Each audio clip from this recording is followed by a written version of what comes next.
അങ്ങനെ ഞങ്ങൾ നീണ്ട ഒരു 2.5 മാസത്തെ വെക്കേഷന് ശേഷം വീട്ടിലേക്ക് വന്ന് കയറിയപ്പോഴുണ്ടായിരുന്ന അവസ്ഥയാണ് കേട്ടോ. ഇവിടെ സൗദിയിൽ നമ്മൾ വീട്ടിൽ ആളില്ലാന്നുണ്ടെങ്കിൽ ഭയങ്കരമായിട്ട് പൊടി കയറും, നമുക്ക് പിന്നെ വാസയോഗ്യമല്ലാത്ത സ്ഥിതിയിലാവുകയും ചെയ്യും. എപ്പോഴും അങ്ങനെ പറ്റാറില്ല, പക്ഷേ ക്ലൈമറ്റ് ചേഞ്ചിൽ ഇവിടെ പൊടിക്കാറ്റ് എപ്പോഴും വന്നുകൊണ്ടേയിരിക്കും.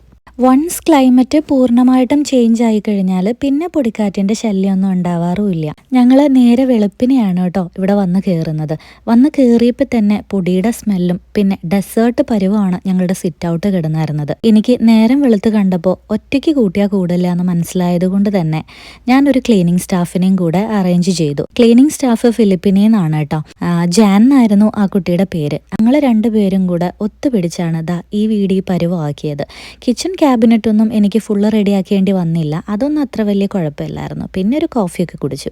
ഇനി വേണം അടുത്ത യുദ്ധം ആരംഭിക്കാൻ.